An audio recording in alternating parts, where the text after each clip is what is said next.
السلام علیکم ورحمۃ اللہ۔ ڈاکٹر صاحب، آج رات آپ کو یہ آخری اشرے کا جگراتا رہا ہے یا الیکشن کا جگراتا رہا ہے؟ ہاں، الیکشن کا بھی جگراتا رہا ہے کچھ دیکھا؟ آج بطور خاص آپ کچھ تھکے ہوئے لگ رہے ہیں۔ دو ذمہ داریاں ادا کی ہیں، ایک الیکشن کے ریزلٹس معلوم کرنے کی ہیں۔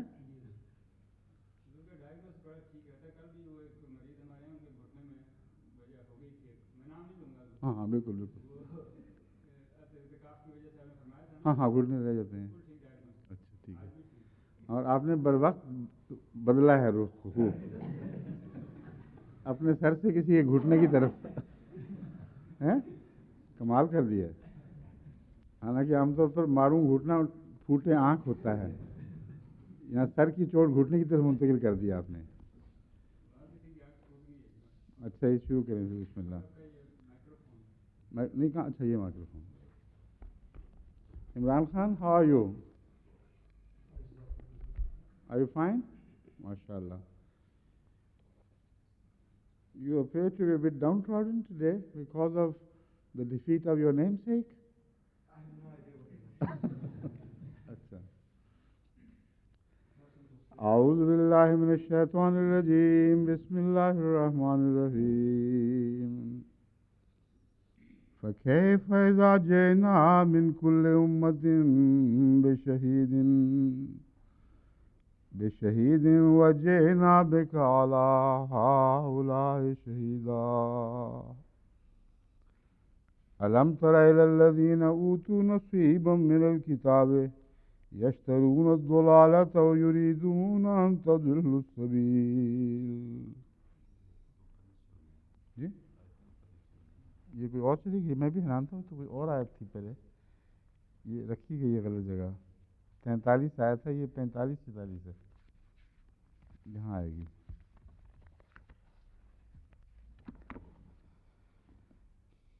پھر پڑھتے ہیں۔ یومئذ یود الذین کفروا وعصوا الرسول لا تسوی بهم الارض ولا یکتمون اللہ حدیثا۔ ان آیات کی تفسیر سے پہلے چند عمومی باتیں گزشتہ درس سے متعلق کرنے والی ہیں۔ ایک کا تعلق اس روایت سے ہے جس کے متعلق میں نے کہا تھا کہ میرا دل کسی طرح اس کو قبول نہیں کرتا کہ حضرت ابو طالب کے متعلق رسول اللہ صلی اللہ علیہ وسلم نے یہ فرمایا ہو کہ میری جو اس نے خدمت کی ہے اسی کے نتیجے میں اس کو ٹخنوں ٹخنوں تک جہنم میں ڈالا جائے گا۔ اس کے متعلق میر محمود احمد صاحب ناصر نے ایک حضرت اقدس مسیح موعود علیہ السلام کا حوالہ بھیجا ہے، جس میں آپ نے بین ہی استنباط فرمایا ہے کہ ابو طالب کے متعلق یہ خیال کہ وہ نعوذ باللہ جہنم میں جائیں گے یہ درست نہیں ہے، بلکہ آپ نے ان کے متعلق ایمان خفی ایمان کا فتویٰ دیا ہے کہ وہ ایمان رکھتے تھے مگر خفی ایمان تھا، جرأت نہیں تھی کہ وہ کھل کر لوگوں کے سامنے اعلان کر سکتے۔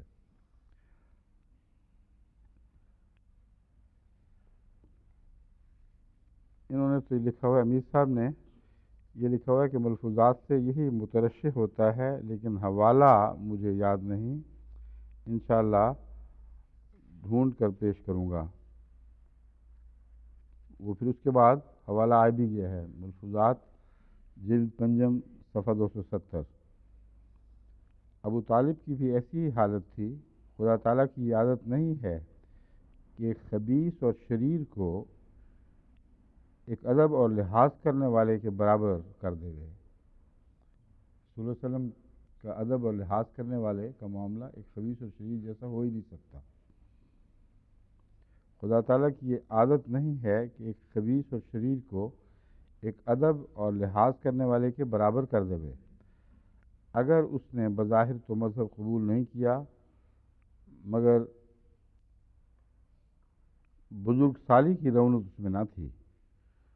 اگر غالباً اگرچہ ہو، شاید ہو سکتا ہے چھوٹا ہو، مضمون وہی ہے اگرچہ کہ معنوں میں اگر ہو تو اس نے گو بظاہر مذہب تو قبول نہیں کیا اسلام، مگر بزرگ سالی کی رعونت، اب بزرگ سالی ایک لفظ ہے جو بڑی عمر کی رعونت ایک چھوٹے بچے کے حالات کے مقابل پر ہوتی ہے، جو تباً ہو جاتی ہے کہ یہ کیا چیز ہے، میں بہت بڑا ہوں عمر میں ہر لحاظ سے، تو وہ کہیں بھی اس نے وہ رعونت نہیں دکھائی، ہمیشہ حضرت صلی اللہ علیہ وسلم سے ادب کا سلوک کیا ہے۔ احادیث بھی اس قدر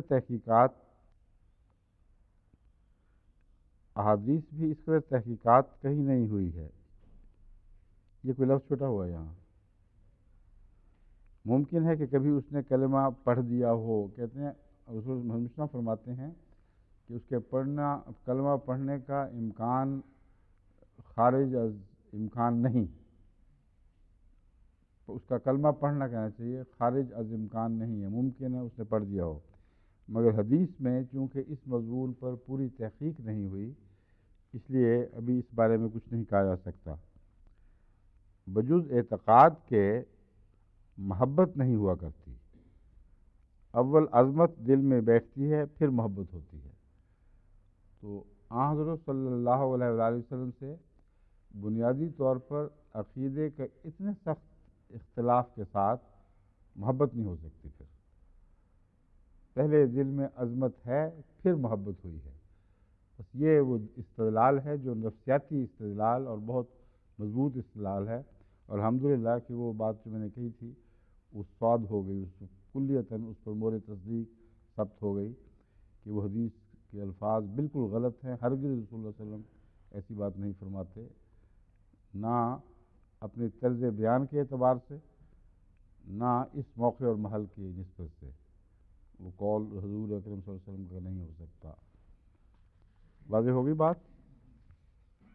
ایک ذکر تفسیر الصافی اور پھر اس کے ساتھ الکافی اور پھر الشافی وغیرہ یہ ذکر چل پڑے تھے، تو کل جو بات بیان ہوئی وہ ادھوری تھی، میں نے اس پر پیغام بھیجا تھا کہ مجھے تفصیلی طور پر بتائیں ان میں سے کون سی تفسیر کیا حیثیت رکھتی ہے۔ شرح کافی کتاب الصافی فی تفسیر القرآن، جس صافی کی بات ہو رہی تھی کل، اس کا اصل نام ہے کتاب الصافی فی تفسیر القرآن، اور الصافی فی شرح اصول الکافی یہ وہ دوسری کتاب ہے جس کا میں نے کل ذکر کیا تھا، وہ یہ دونوں ایک نہیں ہیں۔ اس میں اصول الکافی جو ہے وہ ایک بہت پرانی کتاب ہے، اصل بنیادی چیز ہے، وہ بعد میں اس کی شرحیں لکھی گئیں، ان میں سے ایک یہ الصافی شرح اصول الکافی ہے، اور وہ کتاب الصافی جو ہے وہ بعد کے زمانے کی ایک تفسیر ہے جو 11ویں صدی کی مشہور شیعہ علماء الفیض القاشی کی تصنیف ہے، جو 11ویں صدی ہجری کے مشہور شیعہ علماء میں شمار ہوتے ہیں۔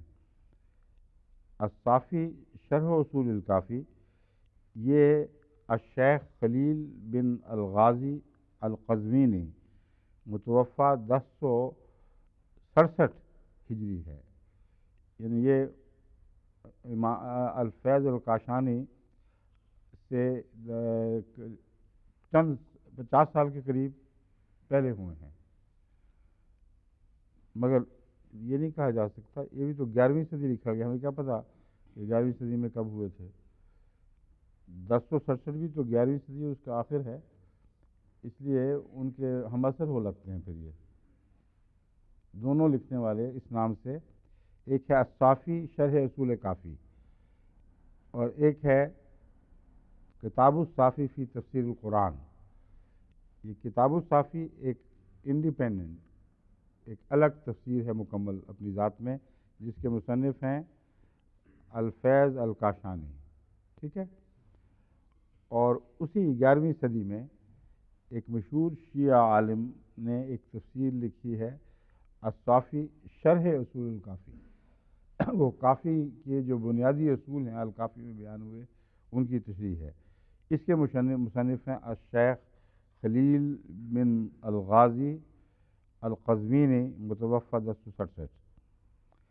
اب رہا اصول الکافی، یہ کیا چیز ہے؟ یہ بہت پہلے کی کتاب ہے، بنیادی شیعہ کتب میں سے حضرت ابو جعفر محمد بن یعقوب بن اسحاق الکلینی الرازی کی تصنیف ہے، جو 250 عیسوی تا 329 عیسوی زندہ رہے۔ تو اس کا مطلب ہے کہ تیسری صدی اور چوتھی صدی انہوں نے پائی۔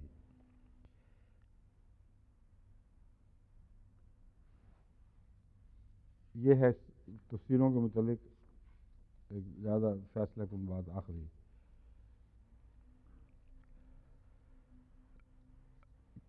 حضرت حافظ ہمارے حافظ مظفر احمد صاحب، اب حضرت کہہ بھی دیا تو حضرت کوئی نہیں، حضرتوں میں شمار ہو گیا ہے ان کا ماشاء اللہ۔ وہ لکھتے ہیں کہ درس القرآن میں اسلام قبول کرنے سے قبل کے اعمال کی جزا کا ذکر کرتے ہوئے آپ نے ایک حدیث کا حوالہ دیا تھا، مگر وہ معین حدیث چونکہ سامنے نہیں تھی اس لیے وہ پڑھ کے نہیں سنائی گئی۔ تو وہ کہتے ہیں میں اب وہ حدیث اصل حدیث کے الفاظ بھجوا رہا ہوں۔ وہ حکیم بن حزام سے مروی ہے، کہتے ہیں کہ انہوں نے رسول اللہ صلی اللہ علیہ وسلم کی خدمت میں عرض کیا کہ جاہلیت کے زمانے میں صدقہ، غلاموں کی آزادی اور صلہ رحمی کی جو نیکیاں میں ثواب کی خاطر کیا کرتا تھا، ان کے بارے میں آپ کی کیا رائے ہے؟ رائے کا لفظ تو یہاں بے محل ہے، آپ کا کیا ارشاد ہے ہونا چاہیے؟ رسول صلی اللہ علیہ وسلم رائے تو نہیں پوچھا کرتے لوگ اس طرح۔ تو کیا آپ کا ارشاد ہے، کیا ان میں اجر ہوگا؟ رسول اللہ صلی اللہ علیہ وسلم نے فرمایا کہ جو نیکیاں تم بجا لاتے تھے انہی کی بدولت تمہیں اسلام قبول کرنے کی توفیق ملی ہے۔ نیز صحیح مسلم کے اس باب کی دوسری روایت میں ہے کہ حکیم بن حزام نے یہ سن کر عرض کیا کہ خدا کی قسم، پھر میں تمام وہ نیکیاں اسلام کی حالت میں بھی ہرگز ترک نہیں کروں گا بلکہ جاری رکھوں گا۔ اب یہ بات یہاں تک تو قابل قبول ہے، آگے پھر اس میں ایسے اعداد و شمار شروع ہو جاتے ہیں جو قابل قبول نہیں ہیں، کیونکہ آگے جو یقیناً راوی نے اپنی طرف سے کوئی چیز لگائی ہوئی ہے، وہ یہ ہے چنانچہ جاہلیت میں انہوں نے 100 غلام آزاد کیے تھے اور 100 اونٹ صدقہ کیے تھے، قبول اسلام کے بعد بھی آپ کو 100 غلام آزاد کرنے اور 100 اونٹ صدقہ کرنے کی توفیق ملی۔ اب قبول اسلام کے بعد تو نیکیاں بڑھ جایا کرتی ہیں اور ہزارہا لوگوں نے غلام آزاد کیے ہیں، اس لیے یہ جو راوی سوچتے ہیں نا کہ میں نہیں ویسا بنا دیا جائے، وہ اپنی طرف سے ایک پخ لگا دیتے ہیں۔ اس لیے یہ منظور ہے کہ انہوں نے ضرور یہ کہا ہوگا، بعید نہیں کہ کہا ہو کہ اسلام کے بعد بھی میں وہ نیکیاں ضرور جاری رکھوں گا جن کی اتنی بڑی جزا ملی ہے، مگر وہاں پہنچا کے ختم کر دوں اور جاہلیت اور اسلام کا معاملہ برابر کر دوں، یہ ہو ہی نہیں سکتا۔ اس لیے شکریہ کے ساتھ میں اس کو حافظ صاحب کے شکریہ کے ساتھ قبول کرتا ہوں، مگر اس شرط کے ساتھ نہیں کہ انہوں نے بین ہی 100 ہی آزاد کیے ہیں اور 100 ہی صدقے دیے ہوں۔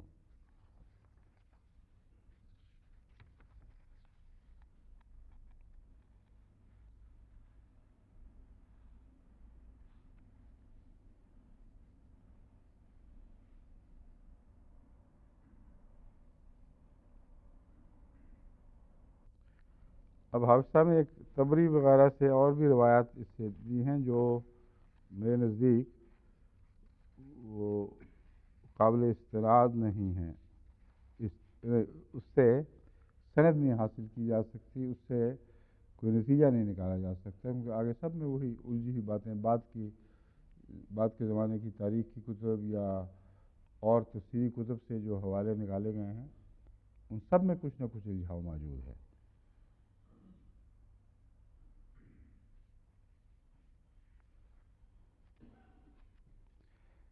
جہاں تک اصول کا تعلق ہے کہ کسی کوئی ایسا شخص جو اسلام کے پہنچنے سے پہلے یا ہدایت کے پہنچنے سے پہلے خواہ کوئی بھی ہو وہ مر جاتا ہے اور اس تک وہ پیغام پورا پہنچتا نہیں، اس کے متعلق ایک اصولی جواب حضرت مسیح موعود علیہ الصلوۃ والسلام نے براہین احمدیہ میں دیا ہے۔ وہ آپ کے لیے سمجھنا ضروری ہے، اس میں ہر بات داخل ہو جاتی ہے۔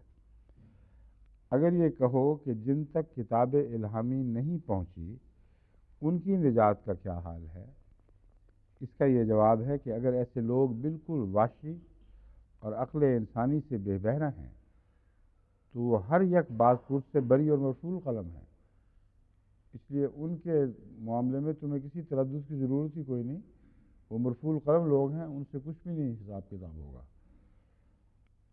اور مجانین اور مصلوب الحواسوں کا حکم رکھتے ہیں، پاگلوں والا معاملہ، ان کا پاگلوں والا معاملہ ہے، پاگلوں والا ہی سلوک ہوگا ان سے، یعنی پاگلوں والا سلوک مطلب یہ نہیں ہے، پاگلوں والا معاملہ وہی سلوک ہوگا جو پاگلوں سے ہونا چاہیے، لیکن جن میں کسی قدر عقل اور ہوش ہے ان سے بقدر عقل ان کا محاسبہ ہوگا۔ یعنی یہ محاسبہ نہیں ہوگا کہ اسلام کیوں نہیں قبول کیا جب پہنچا ہی نہیں، یا عیسائیت کیوں نہیں قبول کی جب پہنچی نہیں، یہ محاسبہ ہوگا کہ تمہاری عقل، تمہاری فہم کے مطابق جو صحیح طریق ہونا چاہیے تھا وہ تم نے اختیار کیا ہے کہ نہیں، اگر کیا ہے تو پھر اس کے مطابق اللہ ان سے معاملہ فرمائے گا۔ یہ فیصلہ کن بات ہے، اس کے بعد کسی اور بحث میں الجھنے کی ضرورت ہی باقی نہیں رہتی۔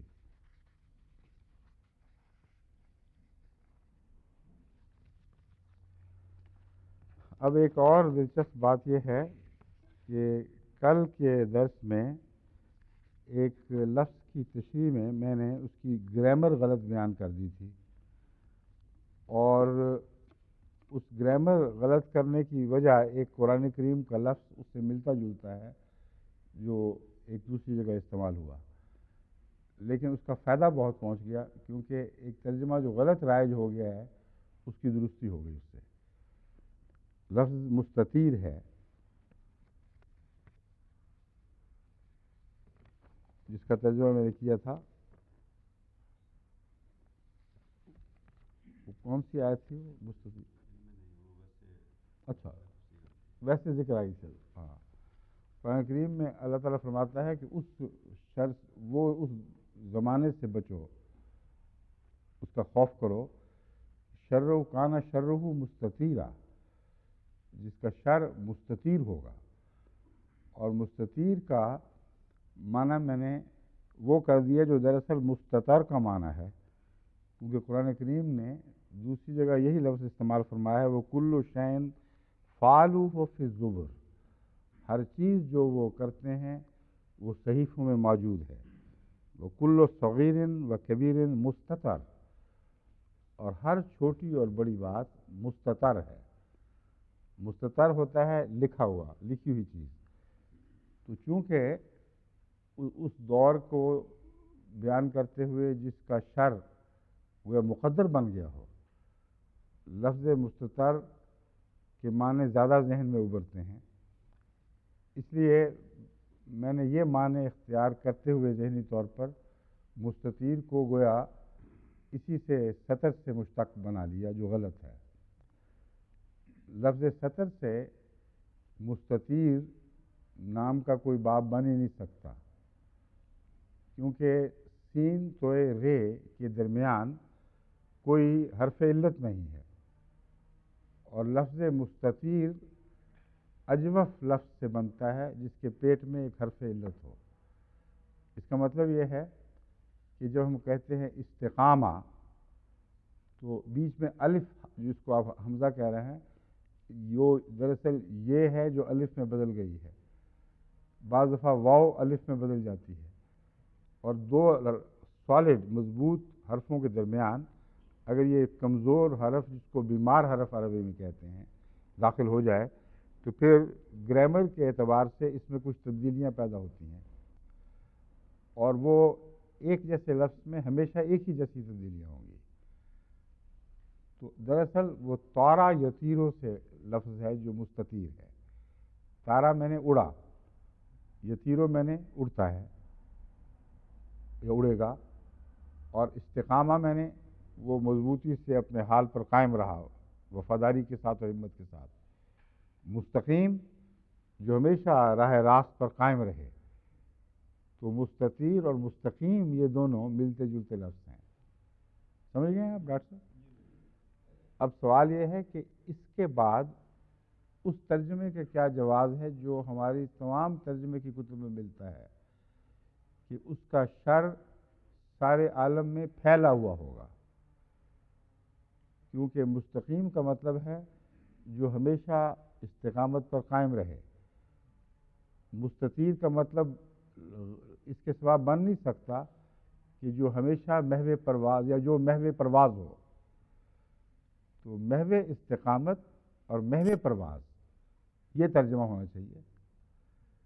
اس دن کے عذاب سے ڈرو جس کا شر محو پرواز ہوگا۔ اب چونکہ پرانے علماء شر کے محو پرواز ہونے کا تصور رکھتے ہی نہیں تھے اور سوچ بھی نہیں سکتے تھے کہ کوئی ایسا زمانہ آئے گا جب کہ شر آسمان سے برسے گا اور اڑتا پھرے گا، اس لیے انہوں نے مجبوراً اس کا ترجمہ کر دیا کہ گویا اس کا شر ہر طرف پھیلا ہوا ہے، جیسے غبار پھیل جاتا ہے۔ حالانکہ غبار کے متعلق جب مستطیر کا لفظ آئے تو اس کا اوپر اڑ جانا مراد ہوتا ہے، پھیل جانا مراد نہیں ہوا کرتا۔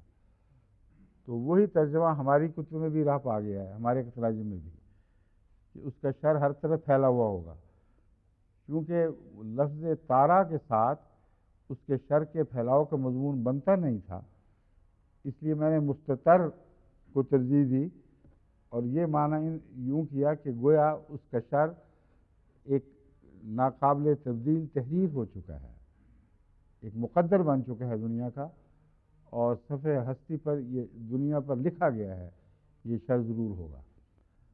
مگر اب سمجھ آئی کہ لفظ تیر سے اگر بنا ہے تو وہ دوسرا ترجمہ بھی غلط ہے، پھیلا ہوا ہوگا۔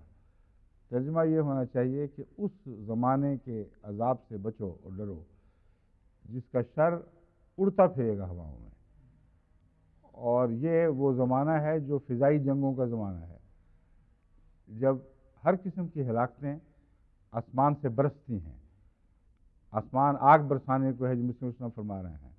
تو یہ سمجھ آ گئی کہ یہ اشارہ اس آیت کریمہ کا اس دور کی طرف ہے جب کہ فضا میں اڑنے والے آلات یا چیزیں دریافت ہو چکی ہوں گی اور آسمان سے بنی نوع انسان پر شر برسے گا، اور یہ سب سے زیادہ خطرناک صورت ہے اس شر کی جو آسمان سے برستا ہے۔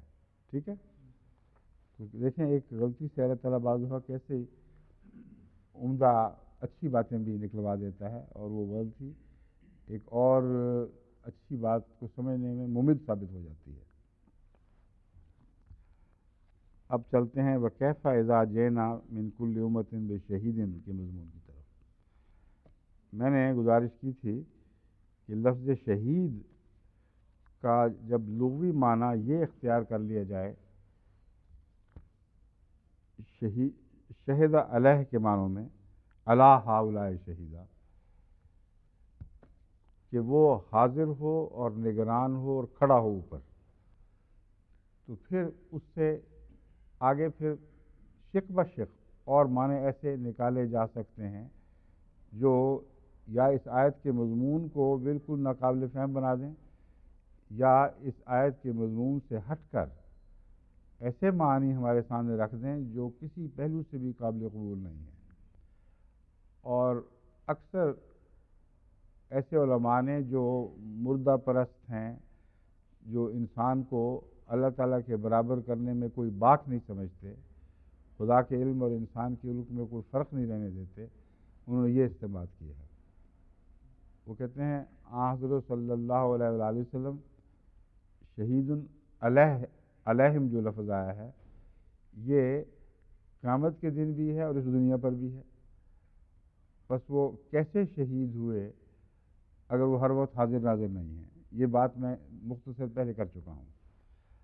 اب میں اس کی تفصیلی جو کجیاں پیدا ہوئی ہیں ان کی طرف جاتا ہوں، اور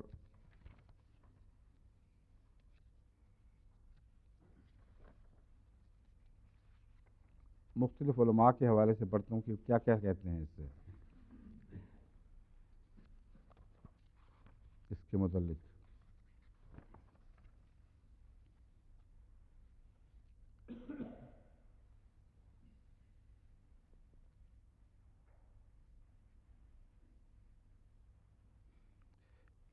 ایک تفسیر میں جو سیدھا سادہ جو معنی پیش کیا گیا ہے وہ یہ ہے، یہ تفسیر ہے مجمع البیان، علامہ ابو علی الطبرسی کی کتاب ہے۔ وہ کہتے ہیں اس آیت سے مراد یہ ہے کہ اللہ تعالیٰ قیامت کے روز ہر نبی سے اس کی امت کے بارے میں گواہی طلب کرے گا، جو ان کے حق میں اور ان کے خلاف گواہی دے گا، دونوں گواہیاں دے گا۔ اسی طرح ہمارے نبی صلی اللہ علیہ وسلم سے بھی امت کے بارے میں گواہی طلب فرمائے گا۔ اس آیت میں اطاعت کرنے والے اور اطاعت کرنے اور نافرمانی سے بچنے کی طرف خوب ترغیب دلائی گئی ہے، اور اس کام سے روکا گیا ہے جسے سرعام کرنے سے حیا مانے ہو، کیونکہ قیامت کے روز عدل کے ساتھ گواہی دینے والے انسان کے حق میں اس کے خلاف گواہی دیں گے، وہ اس میں کوئی توقف نہ کریں گے، ان کی شہادت کے بارے میں کوئی عیب چینی نہیں کی جا سکتی۔ یہ گواہ انبیاء، معصومین،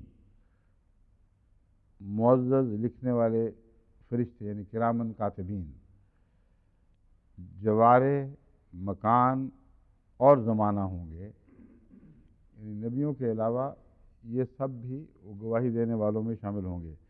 جیسا کہ اللہ تعالیٰ فرماتا ہے وَكَذَلِكَ جَعَلْنَاكُمْ أُمَّةً وَسَطًا لِتَكُونُوا شُهَدَاءَ عَلَى النَّاسِ، اسی طرح ہم نے تمہیں وسطی امت بنایا جو میانہ روی اختیار کرتی ہے، بیچ کی راہ اختیار کرتی ہے۔ لِتَكُونُوا شُهَدَاءَ عَلَى النَّاسِ، تاکہ تمام بنی نوع انسان پر تم شہداء ہو جاؤ۔ پھر فرمایا ما یلفظ من قول الا لدیہ رقیب عتید، کہ وہ کوئی لفظ بھی، کوئی بات بھی کہتا نہیں مگر اس کے پاس ایک نگران اور ہم وقت حاضر شخص رہتا ہے جو اس کی ہر بات نوٹ کرتا ہے، کوئی بھی اس میں سے چھوڑتا نہیں۔ ان السمع والبصر والفؤاد کل اولئک کان عنہ مسئولا، یقیناً قوت شنوائی اور بصارت، البصر، والفؤاد اور دل، یعنی فؤاد کا لفظ قرآن کریم میں آخری صورت میں جو روح کا شعور ہے، آخری ذہن انسانی شعور، اس کے لیے لفظ فؤاد استعمال ہوتا ہے، تو اس کا وہ شعور جو اس کی انفرادی زندگی کی علامت ہے، اس کی ہوش و حواس کی علامت ہے۔ کل اولئک کان عنہ مسئولا، ان میں سے ہر ایک اس بارے میں پوچھا جائے گا۔ وَيَوْمَ، پھر وہ آیت لاتے ہیں وَيَوْمَ تَشْهَدُ عَلَيْهِمْ أَلْسِنَتُهُمْ وَأَيْدِيهِمْ وَأَرْجُلُهُمْ بِمَا كَانُوا يَعْمَلُونَ، پھر لفظ شہادت ہی کے نیچے قرآن کریم فرماتا ہے ان پر گواہ ہوں گے اس دن، ان کی زبانیں، ان کے ہاتھ، ان کے پاؤں، ان معاملات میں جو وہ کیا کرتے تھے۔ اسی طرح کہتے ہیں مکان اور زمانہ کے متعلق بھی آتا ہے کہ بندے کے اعمال کے بارے میں گواہی دیں گے، اور یہاں ایک بات تو چھوڑ گئے، وہ جلدوں کی گواہی ہے، انسانی جلد، اس کی چمڑی، وہ بھی اس کے خلاف گواہی دے گی ان اعمال میں جو اس نے برے اختیار کیے تھے۔ تو یہ لفظ شہید کا تعلق ان سب جگہوں میں ہر جگہ حاضر باشی ممکن ہی نہیں ہے، سوائے ان گواہوں کے جو انسانی وجود کا حصہ ہیں، اور ان فرشتوں کے جو مامور ہیں ہمیشہ ہر انسان کے لیے الگ الگ فرشتے جو ان پر مامور ہیں انسانوں پر، اور ان میں سے ہر انسان کی واضح انفرادی گواہی دیتے ہیں۔ اور مراد یہ ہے کہ ایک ایسا نظام ہے جو فرشتوں کے تابع کام کرتا ہے، اور انسان جو کچھ بھی کرتا ہے یا سوچتا ہے وہ کسی روحانی نظام کے تابع تحریر میں آ رہا ہے۔ وہ تحریریں بولیں گی قیامت کے دن، اور فرشتوں کی گواہی گویا اس طرح لکھی جاتی ہے۔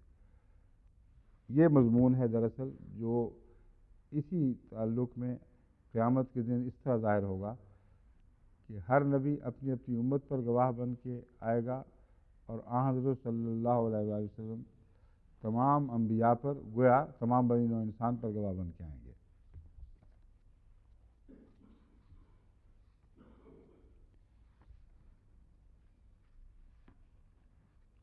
مقبول سید مقبول احمد صاحب دہلوی، یہ شیعہ مفسر ہیں، یہ لکھتے ہیں کہ حضرت امام جعفر صادق سے منقول ہے کہ یہ آیت خاص کر امت جناب محمد مصطفیٰ کے بارے میں نازل ہوئی ہے۔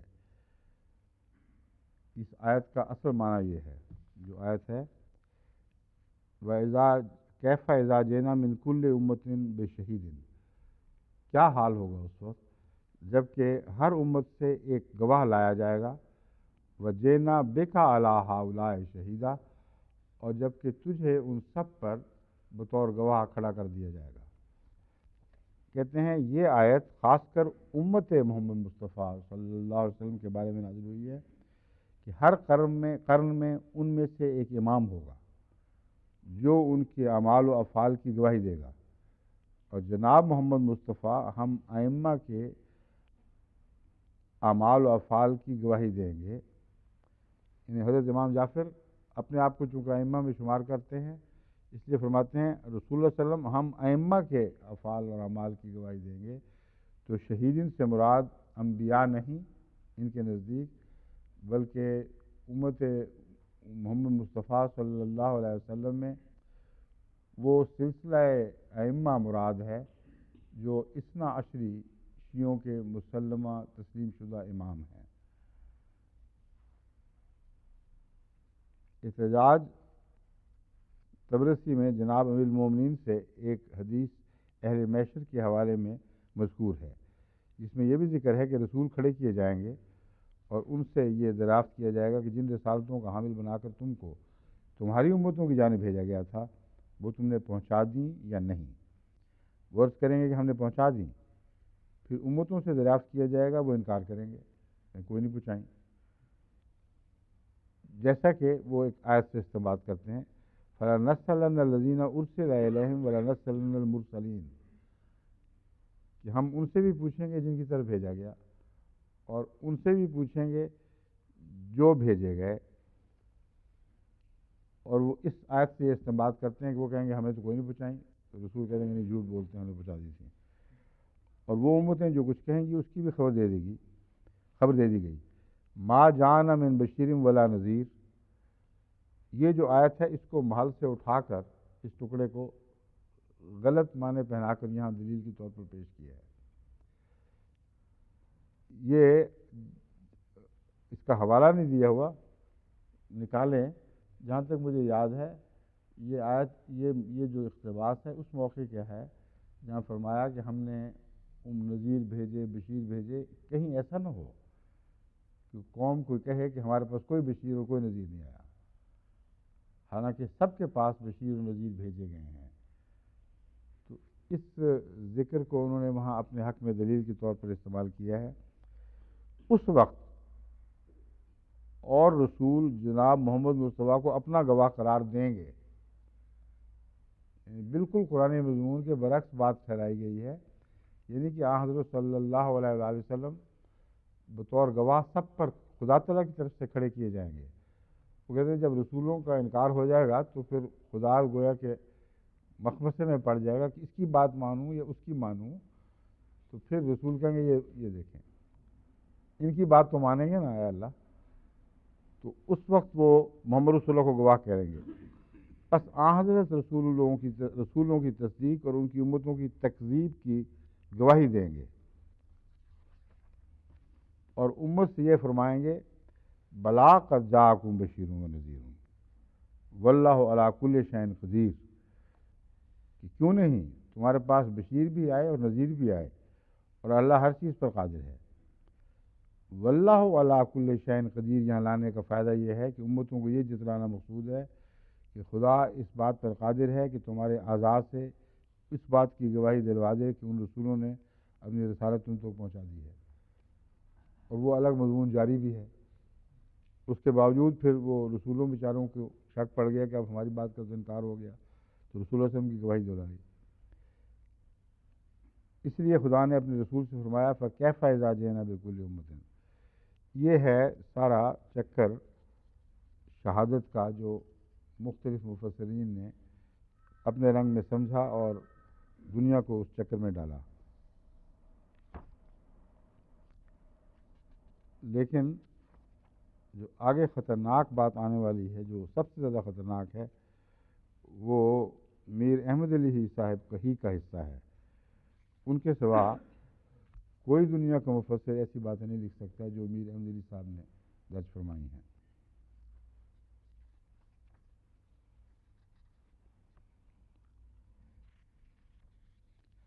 لیکن اس سے پہلے میں سدی کی بات بیان کر دوں۔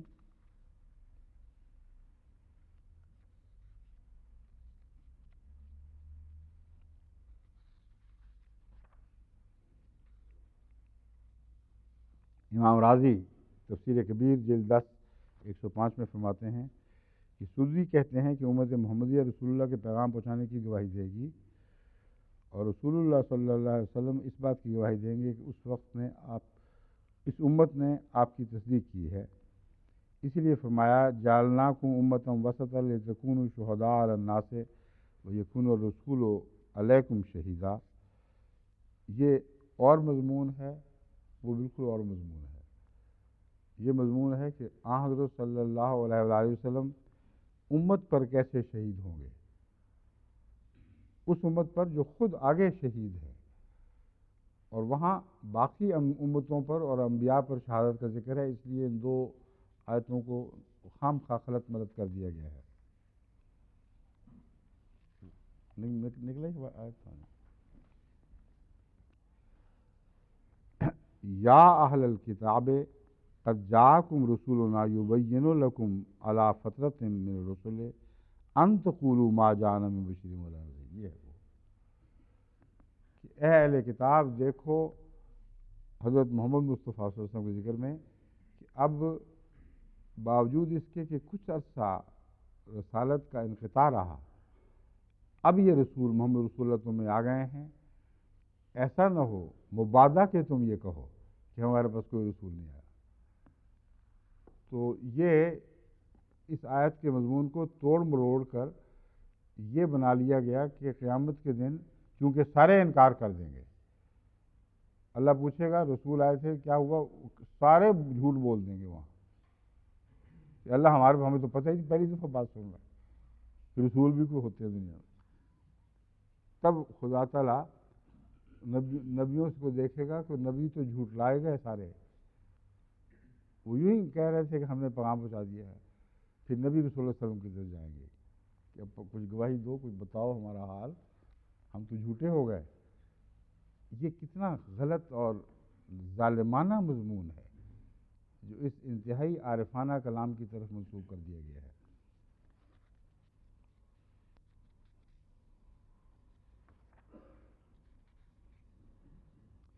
علامہ الفیض کاشانی، جن کا ذکر ابھی گزر چکا ہے، وہ کہتے ہیں کہ اصول کافی میں درج ہے کہ حضرت امام جعفر صادق صاحب علیہ السلام کہتے ہیں یہ آیت امت محمدیہ کے لیے مخصوص ہے۔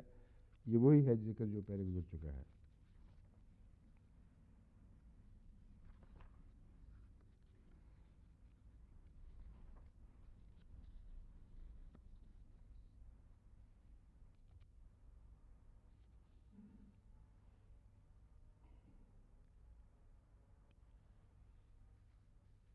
وہ جینا بیکھا الہا شہیدہ کی ایک عجیب و غریب تفسیر یہ کر دی گئی ہے کہ اس سے مراد محض کفار مکہ ہیں، خاص طور پر وہ جینا بیکم الہا شہیدہ، یہ ساری دنیا کی گمراہی اور امت محمدیہ کی عمومی نگرانی کا ذکر ہے، اور وہاں اس کو خاص کر دیا اس کے ساتھ۔ اور بعض کہتے ہیں اور بھی مخصوص ہے، قریش سے تعلق رکھنے والے کفار مراد ہیں اور کوئی نہیں ہے۔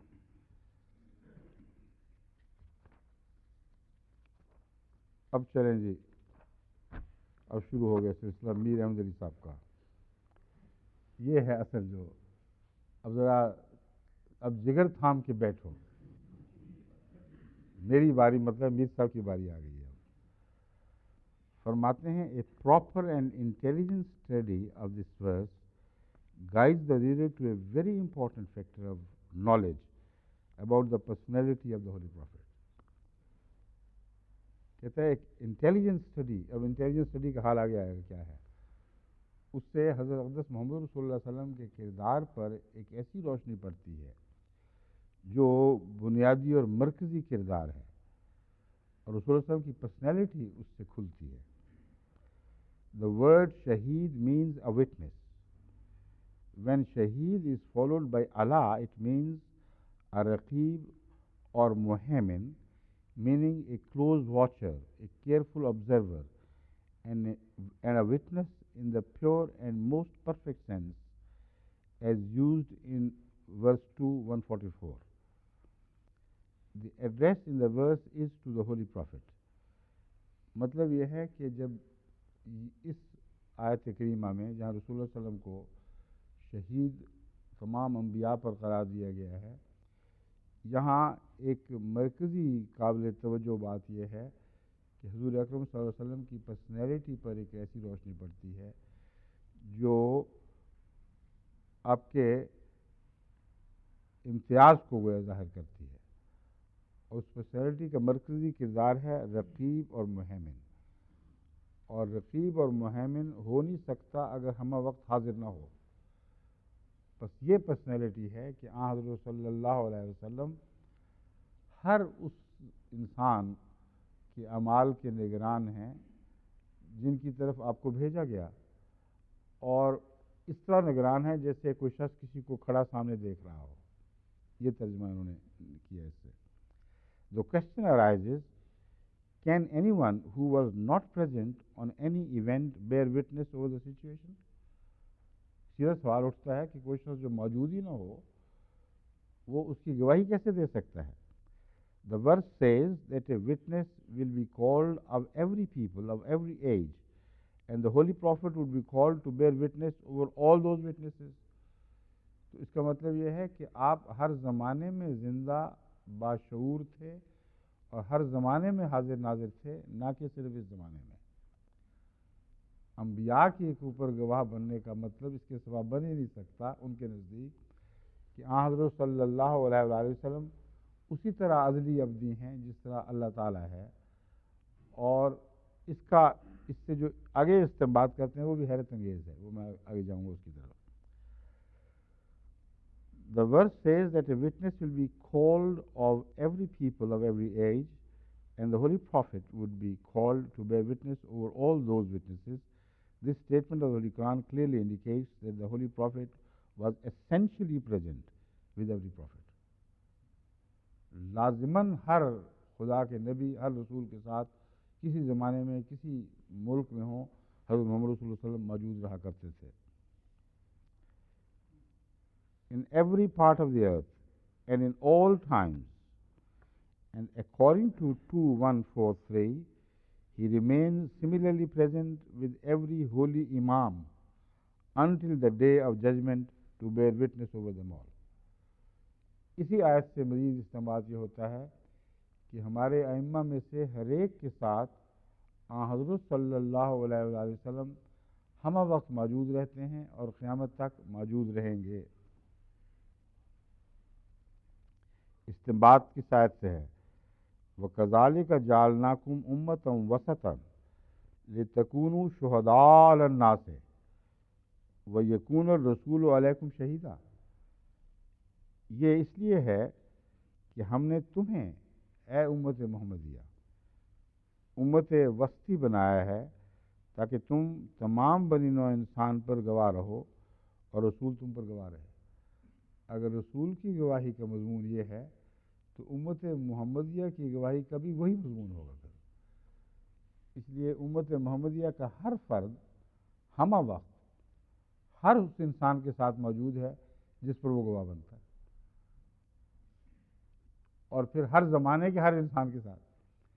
تو اتنا ظالمانہ تضاد ان کے استدلال میں پایا جاتا ہے کہ عقل دنگ رہ جاتی ہے کہ معمول سے شعور رکھنے والا انسان اس بات کو نظر انداز کیسے کر گیا کہ ان کے استدلال کے توڑ اسی آیت کریمہ میں موجود ہے.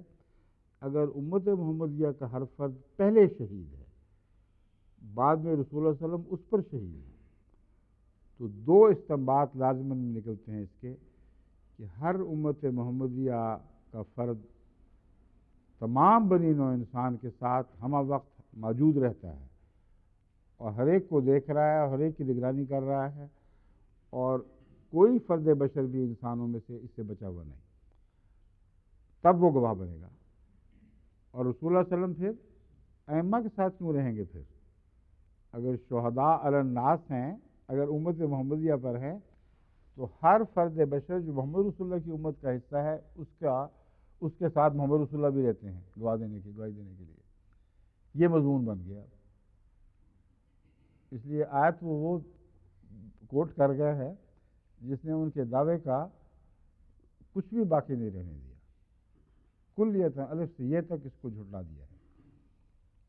لیکن آگے ابھی چلتے ہیں، آگے تماشے تو آنے والے ہیں، ڈاکٹر صاحب یوں ابھی نہ سرے لائیں اصل تو آگے آنے والی باتیں ہیں۔ ہاں، it is a serious matter. آپ ہنستے کیوں ہیں خام خواہ؟ فار این انٹیلیجنٹ اسٹڈی، اس لیے اگر انٹیلیجنٹ اسٹڈی کا دعویٰ ہے تو پھر سنجیدگی اختیار کریں۔ Of the personality of the Holy Prophet, that when the word of God so strongly establishes the spiritual or the essential existence of his presence during all times and in all places. یہ جو استدلال میں پہلے بھی بتا چکا ہوں، ہر امت محمدیہ کے فرد بشر کے اوپر بن بین اسی طرح اطلاق ہوگا۔ Wherever the heavenly messengers or the divinely commissioned guides played their respective roles in guiding the human race towards the right thinking and the proper or the correct walk of the practical life on earth, could such a divinely selected being be so ignorant, not even to recognize the messenger angel Jibreel? یہ ہے اصل جہاں بات پہنچانا چاہتے ہیں کہ اگر تم سوچ سکتے ہو کہ وہ شخص جو ہمہ وقت گزرے زمانوں میں بھی اور آئندہ زمانوں میں بھی ہر فرد بشر کے اوپر نگران اس کے ساتھ رہتا ہے، پچھلے بزرگوں اور آئندہ بزرگ سب اس میں داخل ہیں، ایک لمحہ بھی اس کی نگاہ سے کوئی انسان اوجھل نہیں ہے، وہ شخص کیا تم سوچ سکتے ہو کہ جبریل کو نہ پہچان سکے؟ When he first appeared to him to give the signal to him to start his mission of his ministry openly, جب وہ پہلی بار رسول اللہ صلی اللہ علیہ وسلم کے پاس آئے اور کہا کہ اب تم کھلم کھلا اپنی منسٹری کو لوگوں کے سامنے پیش کرنا شروع کر دو۔ اب لفظ کھلم کھلا یہ اس وجہ سے بیان کیا، انہوں نے داخل کیا ہے کہ ان کے نزدیک اگر وہ رسول پہلے سے ہی تھے اور زندہ تھے اور موجود تھے تو ان کو یہ بتانے کی کیا ضرورت تھی کہ تمہیں رسول بنایا جا رہا ہے؟ پہلے مخفی حالت میں تھے، پہلے کہا تھا کہ چپ چاپ تم اپنی رسالت جاری رکھ رہے تھے، اب ہم تمہیں اجازت دیتے ہیں کہ اب کھلم کھلا باہر آ جاؤ۔ یہ مضمون تھا جو جبرائیل نے بیان کیا تھا۔ In view of the disclosure of the essential or the spiritual aspect of the personality of the Holy Prophet declared by the Holy Quran, would not all the cock and bull stories about the conduct of the Holy Prophet at the first sight of Jibreel be nothing but a blasphemous fabrication? Cock and bull stories. یہ convent school کے پڑھے ہوئے ہیں اس لیے ان کو کاک and بل بہت یاد ہیں۔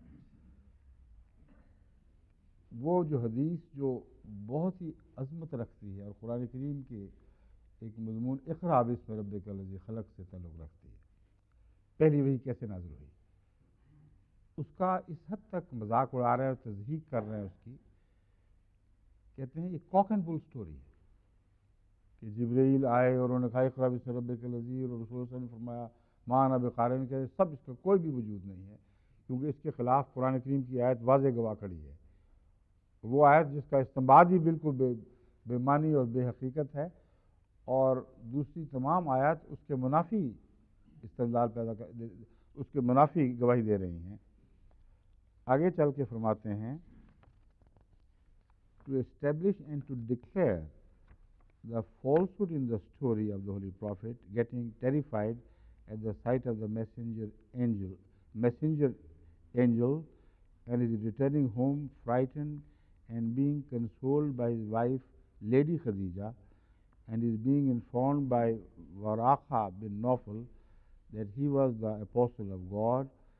There is the saying of the Holy Prophet کہتے ہیں ان سب باتوں کو، اس نہایت لغو بیہودہ جن بھوتوں کی کہانی کے خلاف رسول اللہ صلی اللہ علیہ وسلم کا یہ قول گواہ کھڑا ہے. فرماتے ہیں کنت نبیم و بین مائے و تین ہے، اصل میں ما و تین لکھا ہوا ہے. کنت نبین و آدم کا لفظ چھوٹ گیا یہاں، اصل ہے آدم ہوں. حدیث ہے کہ میں اس وقت بھی نبی تھا جب آدم اپنی تخلیق کی مٹی میں جس سے وہ گوندا گیا کروٹیں بدلے رہا تھا، اس میں یعنی ابھی وہ بنا نہیں تھا. I was a prophet when Adam was still in water and clay. یہ ترجمہ کرتے ہیں. I existed as the apostle of God even before Adam was yet to be created. تو اگر اس کا لٹرل ترجمہ وہ کریں گے تو حضرت صلی اللہ علیہ وآلہ وسلم ابنائے آدم کی فہرست سے باہر نکل جائیں گے. جو لٹرل ترجمہ یہ کرتے ہیں اس کی روح سے حضور صلی اللہ علیہ وآلہ وسلم کا یہ دعویٰ بھی قرآن کی گواہی غلط ثابت ہو جائے گی کہ قل انما انا بشر مثلکم، اور پھر تمہیں میں سے میں تم جیسا رسول بن کے آیا.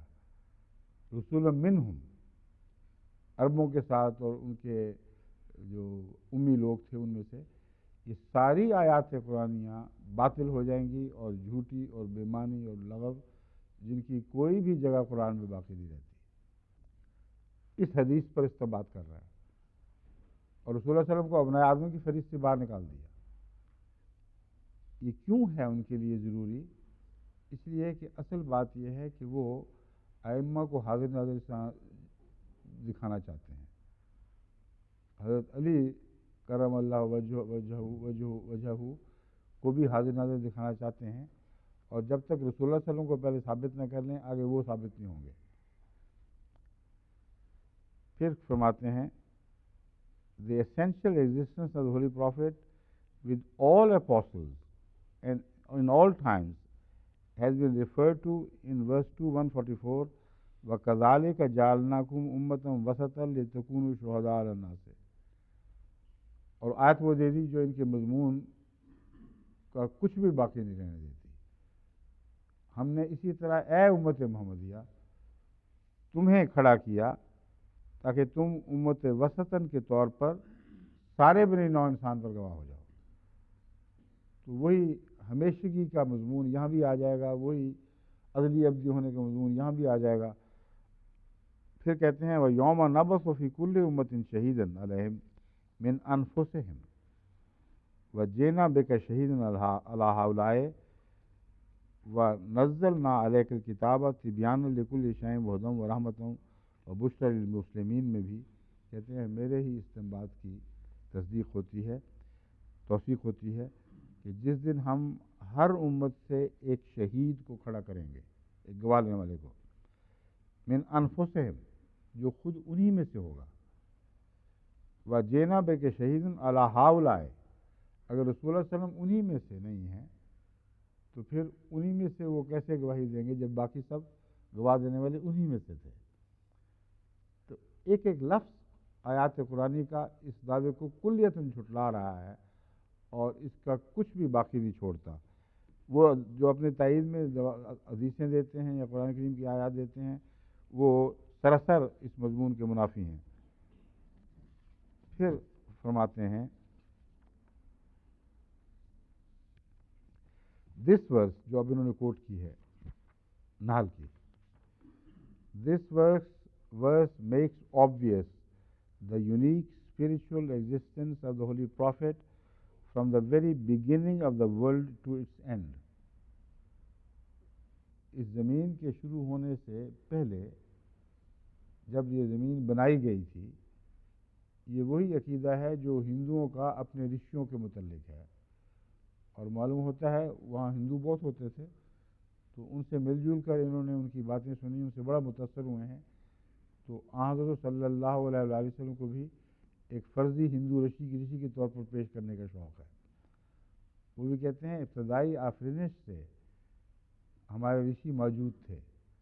وہ کہتے ہیں پہلے رشی بنائے گئے ہیں پھر دوسری مخلوق بنی ہے.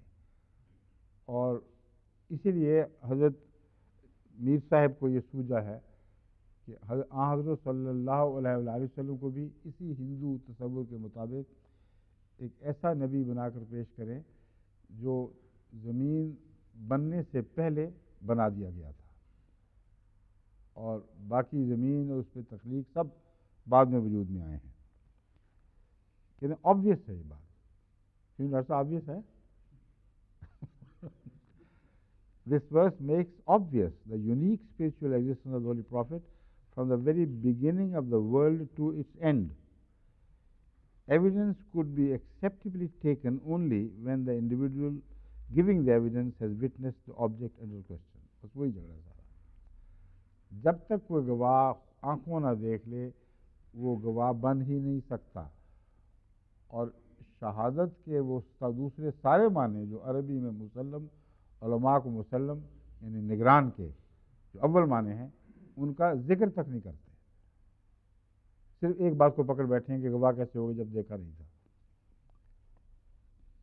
The witness to give evidence about a people would naturally be the apostle who ministered to them the truth, and the one to be a witness over all such witnesses could be only he who must have been present during the ministry of all these witnesses and had witnessed their services and the response from the people.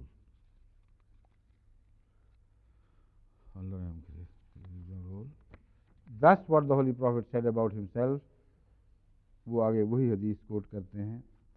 It could easily be imagined, بھی لفظ چھٹا ہوا ہے. It could easily be imagined how false are the imaginations about the personality of the Holy Prophet when it is said that when the messenger was an angel and what he was an angel and what he conveyed was the message from the Lord and got frightened, he got frightened ہوگا. He got frightened to the extent to begin trembling. The worst of it is that the consolation to the Prince of Prophets, whose spiritual existence is proved beyond all doubts, comes from a lady and from the one Warqa bin Nawfal. کہتے کتنی ڈسگریسفل بات یہ ہے کہ وہ profit جو ہمیشہ سے تھا وہ جب اس کے متعلق کہا کہ وہ تھر تھر کانپنے لگا روب سے, وہی کے روب سے, اور پھر اس کو تسلی بھی دی تو ایک عورت نے دی. اور یہاں پہنچ کے حضرت خدیجہ کو وہ سارا احترام جو شیعوں کے اندر رس بس گیا ہے وہ بھی ایک طرف اٹھا کے باہر پھینک دیتے ہیں, صرف یہ ثابت کرنے کے لیے کہ رسول اللہ علیہ وسلم حضرت صلی اللہ علیہ وسلم کے دائمی شریک ہیں. آگے چلیے اب پھر البقرہ کی اسی تعلق میں ورس 42 کے بعد البقرہ کو حوالہ بھی 144 کا بھی حصہ دے چکے ہیں.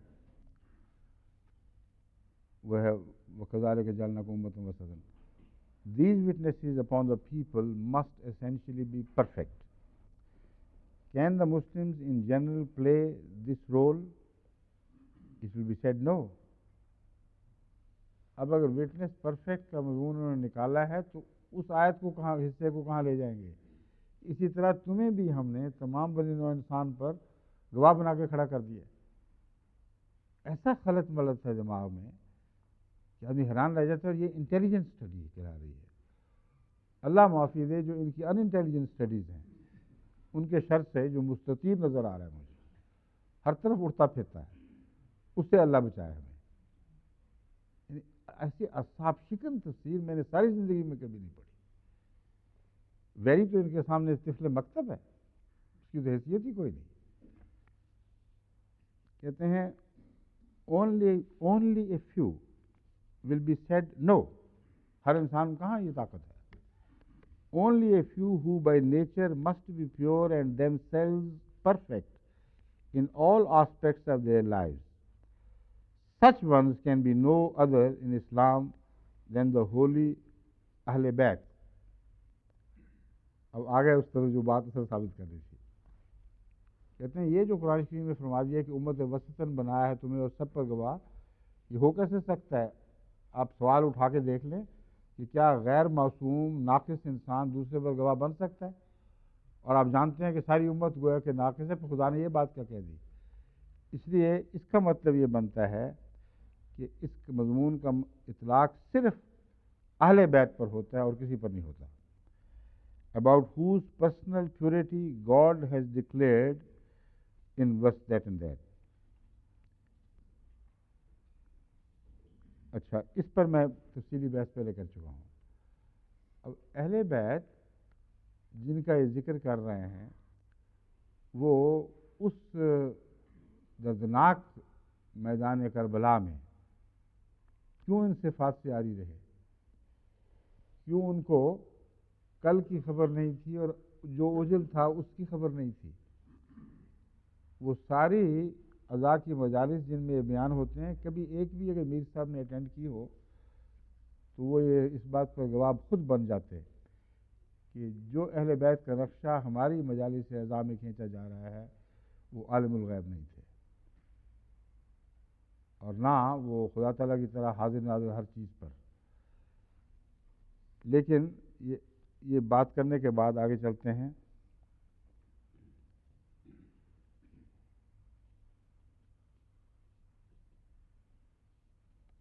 A similar announcement has been made by God in the Holy Quran, which it is said, a witness from each ummah, the people of the following, will be called to bear witness upon truth and the conduct of the people. And the Holy Prophet Muhammad will be called to bear witness upon all the witnesses. The Holy Imam Zainul Abidin is reported to have said, Nahnu shahidan shuhada Allah, we are the witnesses of God.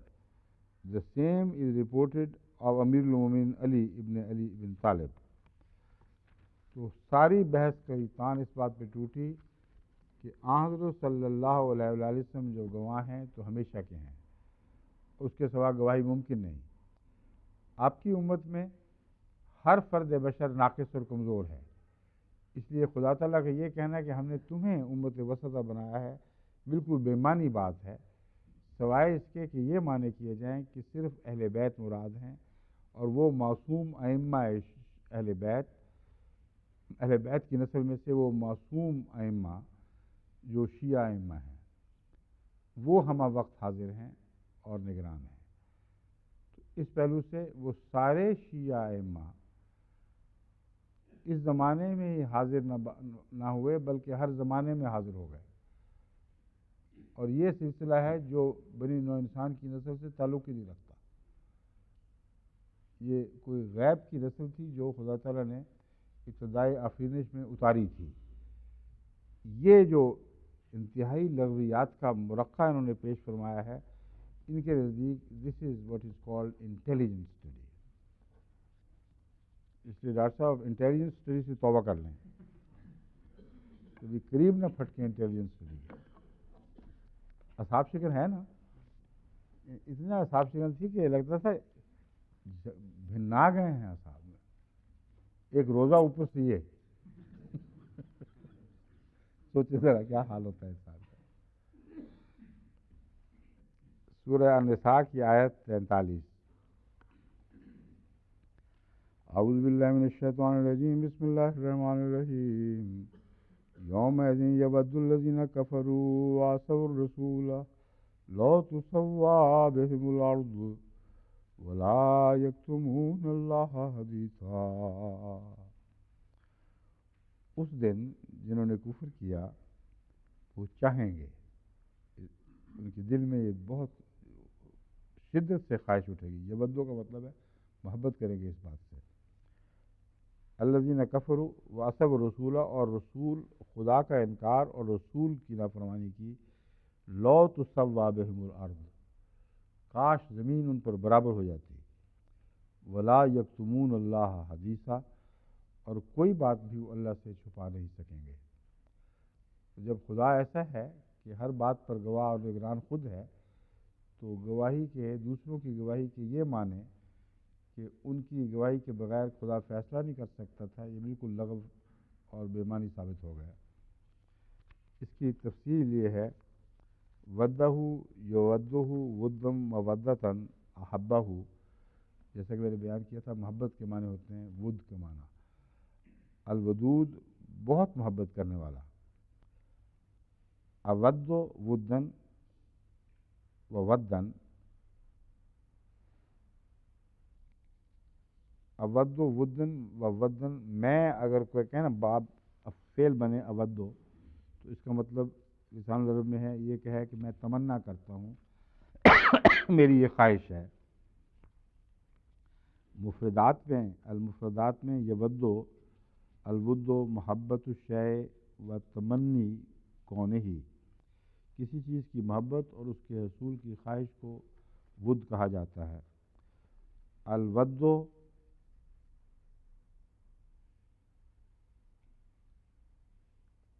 ایک بت کا نام بھی ہے، الودو، میں حیران تھا یہ صنم کیسے کہہ گئے ہیں۔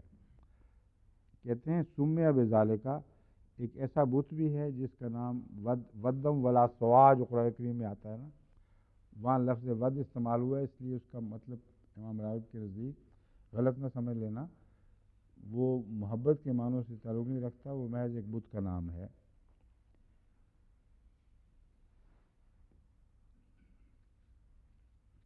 کہتے ہیں ہو سکتا ہے کہ اس کو ود کا نام اس لیے دیا گیا ہو کہ ان کے اعتقادات کے مطابق خدا اور بندوں کے درمیان محبت پیدا کرنے کا یہ جو فرضی بت خدا ہے الود، یہ ذریعہ ہے۔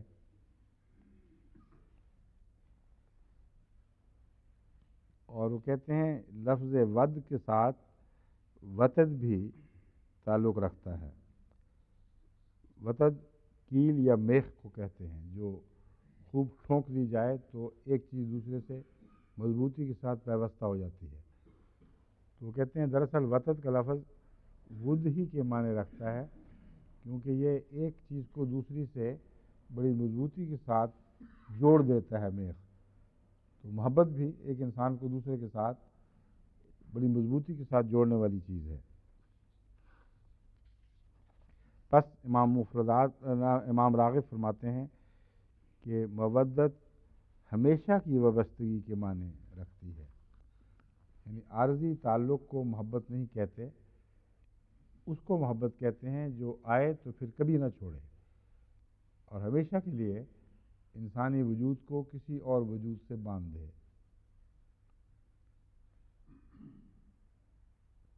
تو سواہ بہی و سوا بینہما عدلا، تصوت بہی بہل ارض کا جو آیت میں ذکر ہے اس کی تشریح ہے۔ اس کا معنی ہے الا تسوین حلق فیہا والباء بمعنی الا اوما، اے تصوت علیہم علیہ اوماہو۔ اصل میں وہ کہتے ہیں مراد اقرب موارد میں اس سے مراد ہے ہلاک کیوں نہ ہو گیا، کیونکہ جس کے اوپر زمین اکٹھی ہو جائے اور اس کو اپنے اندر سمیٹ لے، وہ ہلاکت کی ایک آخری علامت ہوتی ہے، قطعی گواہی ہوتی ہے۔ کہتے ہیں جہاں تک بہل ارض کا لفظ ہے تو صوت بہی، کہتے ہیں بعض دفعہ یہ بے اللہ کا معنی بھی دیتی ہے اور ماں کا معنی بھی دیتی ہے۔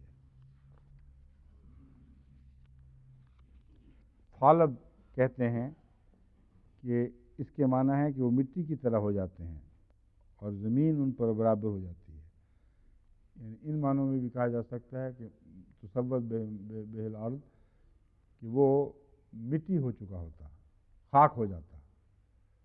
کن تو ترابا جو قرآن کریم نے فرمایا ہے، یہ وہی مضمون ہے جو بیان کیا گیا ہے۔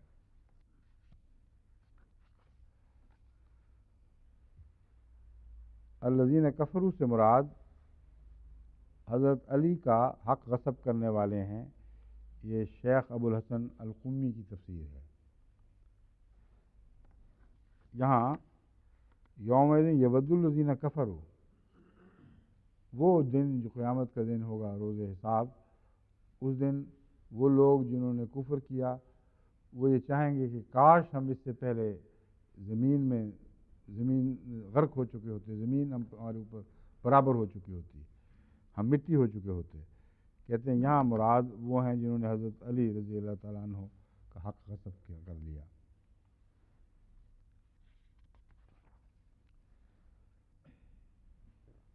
اب تمام وہ صحابہ جو حضرت صلی اللہ علیہ وسلم کے بعد چوتھی خلافت تک زندہ رہے ہیں، وہ سارے اس آیت کے تابع آ گئے ہیں، کیونکہ ان سب نے اپنی اجتماعی حیثیت سے حق غصب کیا۔ کہ کہاں ہے پاکستان کے ملا، ان کے کردار کا دوگلا پن اور واضح حق ناشناسی اور واضح ظلم ان تفاصیر سے اس طرح ظاہر ہوتا ہے کہ ان کو پڑھتے ہیں اور کہیں بھی مطالبہ نہیں کرتے کہ یہ کتابیں ضبط ہوں، کہیں مطالبہ نہیں کرتے کہ ان کو رسول اللہ صلی اللہ علیہ وسلم اور صحابہ کی ہتک کے الزام میں سب کو پاکستان کے چوکوں میں پھانسی دلوا دینی چاہیے، اور جب تک یہ کتابیں جلا نہیں دی جائیں، بھسم نہ کر دی جائیں، اس وقت تک ہم اپنی تحریک کو بند نہیں کریں گے۔ وہاں خاموش ہو جاتے ہیں۔ اور جہاں نہایت ہی اعلیٰ مطالب قرآن کریم کے بیان ہوئے ہیں تفسیر صغیر میں، وہاں ان کو آگ لگ جاتی ہے کہ یہ تفسیر کیوں دنیا کو دکھائی جا رہی ہے، اس سے تو قرآن کی عظمت ظاہر ہوگی، اس سے تو خدا کے کلام کا جلال ظاہر ہوگا۔ بس یہ ان کی حقیقتیں ہیں، جو بنیادی حقیقتیں جو ان تفسیروں کو پڑھنے سے کھل جاتی ہیں ہر غور کرنے والے انسان پر، کہ ان کو اللہ اور رسول سے ایک ذرہ بھی محبت نہیں ہے۔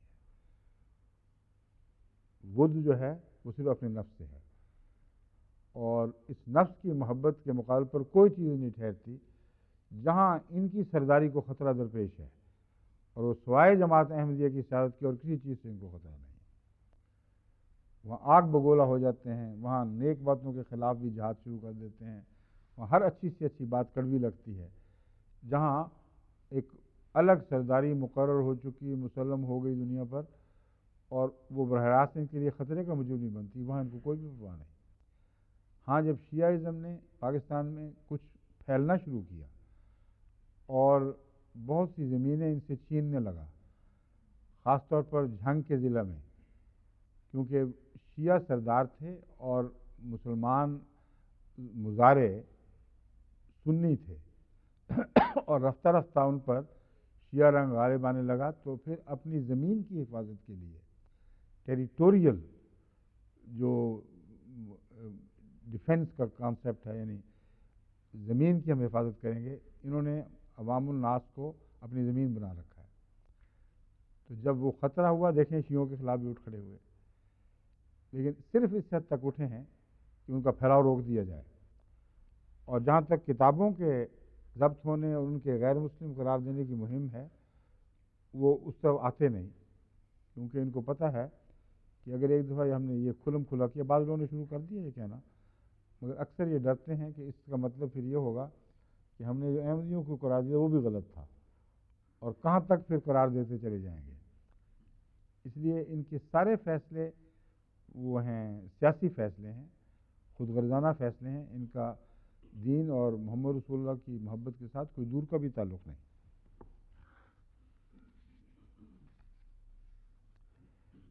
کہتے ہیں وہ اس وقت وہ خواہش کریں گے، یہ مفسر لکھ رہے ہیں کہ کاش زمین انہیں ہڑپ کر لیتی، انہیں نگل جاتی۔ وہ یہ خواہش کریں گے کاش انہوں نے رسول اللہ کے حضرت علی کے بارے میں فرمان کو چھپایا نہ ہوتا۔ کفر رسول کے معنی ہیں رسول اللہ کے حضرت علی کے فرمان کو چھپایا نہ ہوتا۔ یہ نہیں، یہ اس کا ولا یکتمون اللہ حدیثا، اس کا ترجمہ یہ ہے وہ اللہ تعالیٰ سے کوئی بات بھی چھپا نہیں سکیں گے۔ وہ اس کو لو تصوّ بہم الارض کے ساتھ مسلسل پڑھتے ہیں اور کہتے ہیں کہ جو پڑھا ہی نہیں جا سکتا، گرامر کے لحاظ سے اس بات کی اجازت ہی نہیں ہے، مگر وہ یہ ترجمہ بیان کرتے ہیں کہ اس کے ساتھ لگاتے ہوئے کہتے ہیں وہ حسرت کے ساتھ کہیں گے کاش ہم مر کے مٹی ہو چکے ہوتے، ہمیں زمین نگل جاتی، اور ہم نے اللہ کے رسول کے علی کی شہادت کو چھپایا نہ ہوتا. یعنی یہ شہادت ہے جس کا ان کو پتہ ہے کہ وہ سچا تھا، اور اس کے باوجود اور وارث تھا بلا فصل. یہ شہادت انہوں نے چھپا لی ہے. ابو حیان اندلسی فرماتے ہیں کہ کہا گیا ہے کہ یہاں واو حالیہ ہے، یعنی انہوں نے کفر کیا اس حال میں کہ انہوں نے رسول کی نافرمانی کی. کفروا وعصوا الرسول، یود الذین کفروا وعصوا الرسول، کفار چاہیں گے جنہوں نے کفر کیا اس حال میں کہ وہ رسول اللہ علیہ وسلم کے نافرمان تھے، وہ یہ چاہیں گے. یعنی کفر سے مراد عمومی کفر نہیں، بلکہ اس حالت میں کہ وہ رسول اللہ علیہ وسلم کے نافرمان تھے، وہ یہ چاہیں گے. امام ابو الفدا اس بارے میں فرماتے ہیں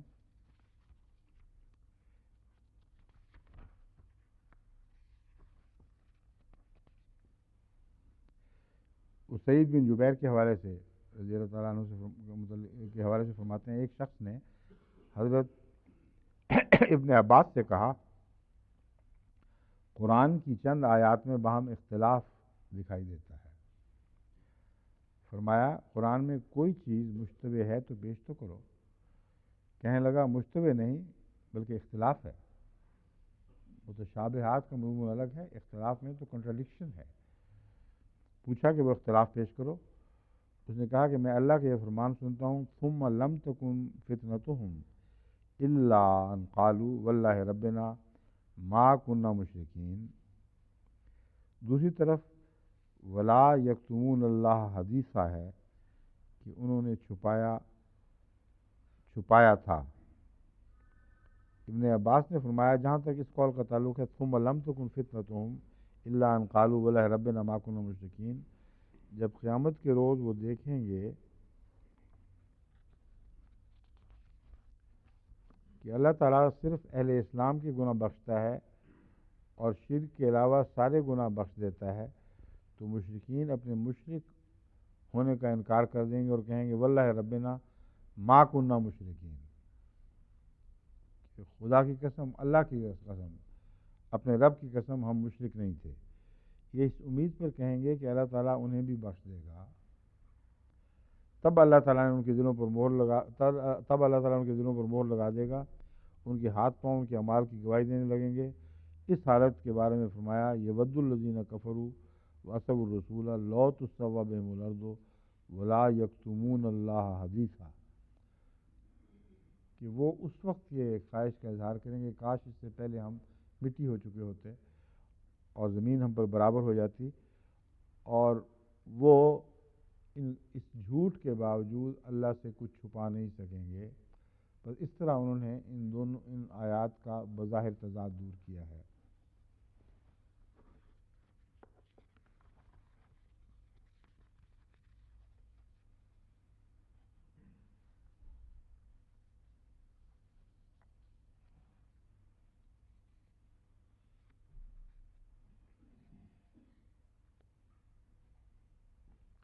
یہ جو آیت ہے اس کی متعلق تفصیلی بحث اس وقت نہیں ہو سکتی. یہ وہ جو ہے نا ثم لم تکن فتنتهم والی، یہ مجھے یاد کرانا، اس کا سیاق و سباق دیکھ کر تو پھر میں اس مضمون کی طرف اگر درس میں وقت ملا تو واپس آؤں گا.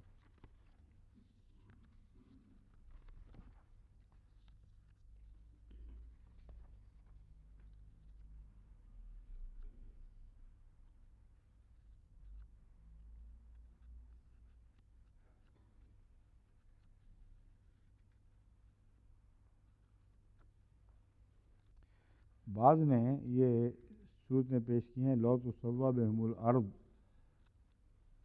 ان کی اس حسرت کی طرف اشارہ کرنے والا ایک فقرہ ہے کہ وہ جو دوبارہ زندہ کر دیے گئے اور پیش ہوئے خدا کے حضور، کاش اسی حالت کی طرف واپس لوٹ جائیں، اور جو قبریں کھولی گئیں اور جن سے وہ نکلے وہ پھر انہی میں دفن ہو جائیں. ایک یہ بھی تشریف کی گئی ہے.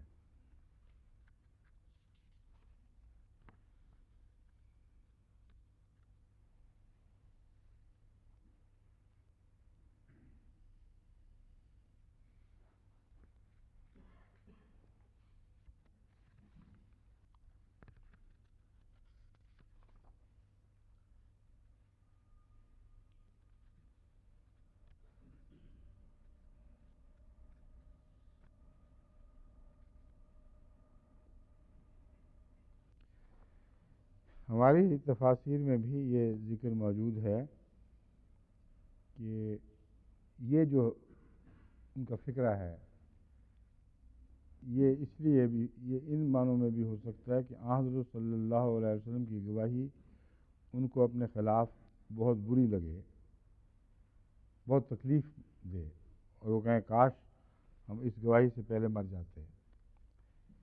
یہ سارا جو سلسلہ گواہی کے تصور کا چل پڑا ہے، میرے نزدیک یہ ان معنوں میں ہرگز قابل قبول نہیں ہے. بالکل واضح بات ہے، اس میں کسی شک کی کوئی گنجائش ہی نہیں کہ جس دن انبیاء بھی گواہی دیں گے اور محمد رسول اللہ علیہ وسلم بھی گواہی دیں گے، وہ گواہی سوائے اس کے کوئی ممکن نہیں ہے کہ سارے انبیاء خدا کے حضور عرض کریں کہ ہم نے پیغام کو اپنی امتوں کو کھول کر بیان پہنچا دیا تھا.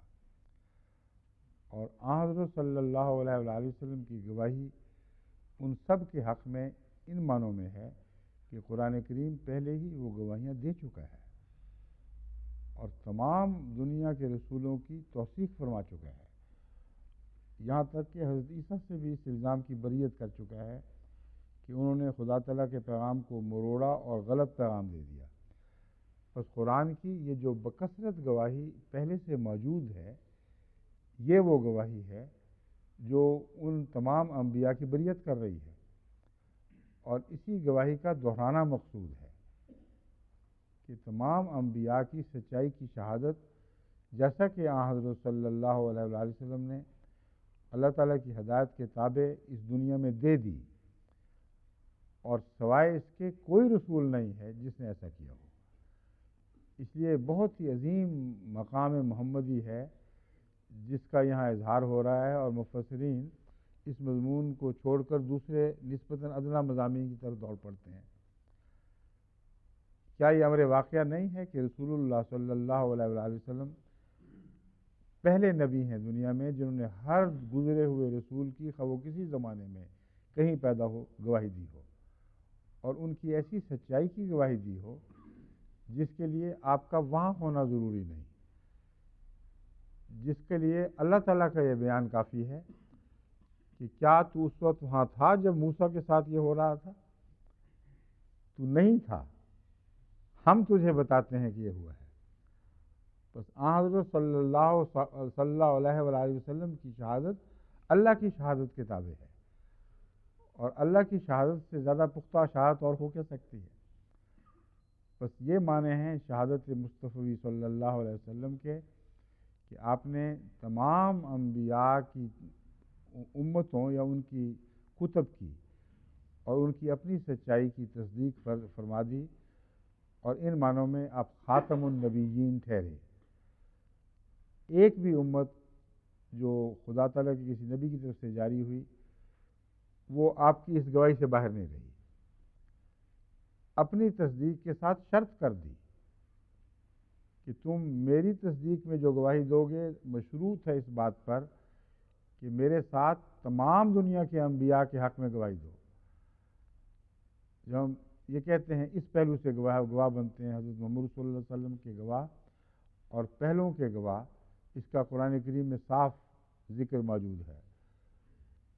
وآمن الرسول بما انزل الیہ من ربہ والمؤمنون کل آمن باللہ وملائکتہ وکتبہ ورسلہ لا نفرق بین احد من رسلہ.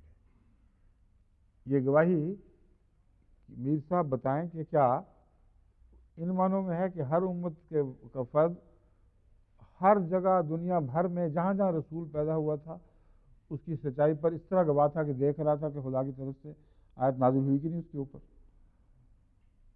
کیسا لغو تصور ہے، اور قرآن کریم کسی لغو تصور کو اپنی طرف منسوب ہونے کی اجازت دیتا ہی نہیں. بس یہ گواہی ہے. ان کی گواہی کیوں بنی؟ اس لیے کہ اللہ کے رسول نے گواہی دی، وہ ایک سچا گواہ ہے، اور محمد رسول اللہ کی گواہی کی سچائی اللہ کی گواہی کے ساتھ تعلق رکھتی ہے. اللہ نے قرآن میں آپ کو بتایا کہ یہ سارے سچے ہیں تو آپ نے گواہی دی، تو کسی اور موجودگی کی ضرورت نہیں ہے. جہاں تک کہ موجود ہونے کا تعلق ہے، وہ رسول اللہ علیہ وسلم کا ہر حالت میں موجود ہونے کا تعلق ہے. قرآن سے تو ثابت ہے کہ اپنے زمانے میں اپنے ارد گرد کے لوگوں کے ساتھ کے وقت بھی آپ موجود نہیں تھے. وہ یہ تو نہیں ہے. وہ آیت جو میں نے لکھوائی تھی میر صاحب کے تبصرے کے اوپر، وہ آگے ہے، ہاں آخر پر ہے.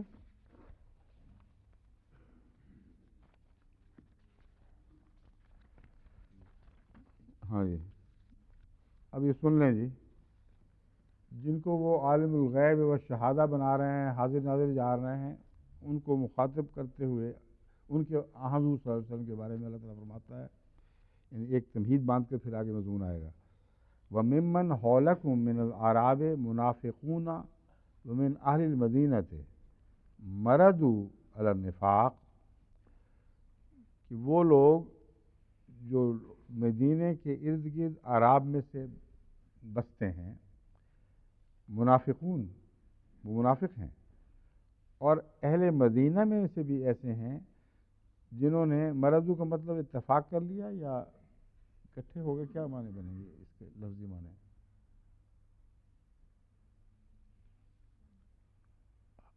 ہلاک ہوئے یا تباہ ہوئے کے معنی تو ہوتے ہیں ہم طرف نہیں. دیکھیں ترجمہ فوری ابھی. مردو علی النفاق، وہ نفاق کے معاملے میں ظاہری مفہوم یہ بنتا ہے وہ ایک ہو گئے ہیں اور اس ظلم میں برابر کے شریک ہو گئے ہیں.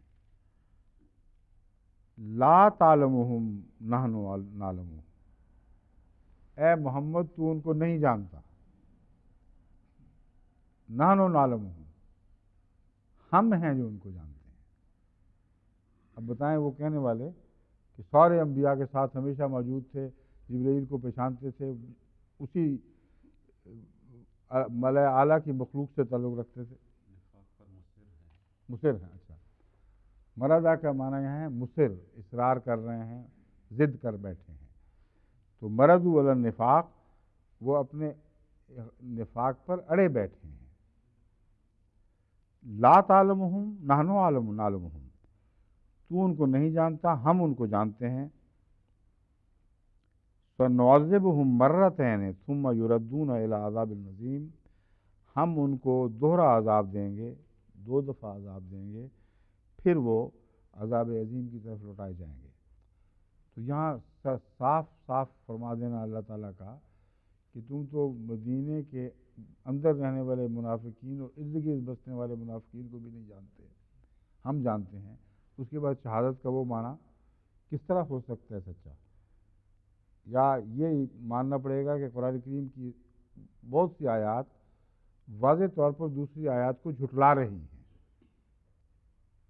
اس کی بجائے یہ بہت زیادہ آسان ہے کہ ہم مل کر میر احمد علی صاحب کو جھٹلا دیں، قصہ پاک ہو. کیوں جی اتفاق ہے نا اس بات پر. غلط بات پر اتفاق کی بجائے، منافقانہ اتفاق کی بجائے یہ مومنانہ اتفاق کرنا چاہیے، اور یہی بات درست ہے. اس مضمون پر اس آیت کو ختم کرنا چاہیے تھا، یہ غلطی سے رہ گیا تھا. اب میں یہ اس آیت کی طرف آ رہا ہوں. بس وہ کس بات پر یہ چاہیں گے کہ وہ مٹ جائیں، مٹ گئے ہوتے؟ وہ دراصل یود الذین کفروا اسوا الرسول لا تسویٰ بہم، سیدھا سادہ مضمون ہے.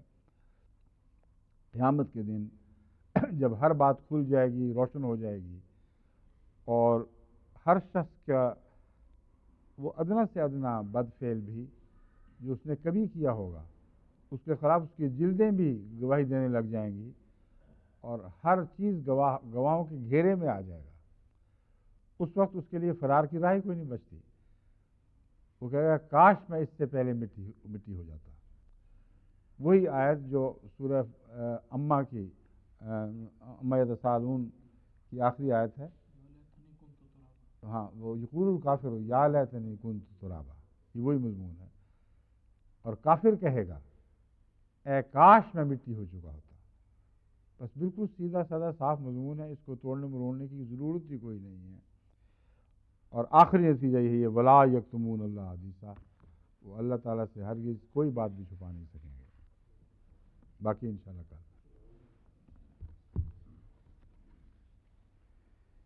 یہ جو آیت 44 آ رہی ہے، اس کا دفتر بہت موٹا بنایا آپ نے، دیکھیں گے آج کیا کیا باتیں ہیں۔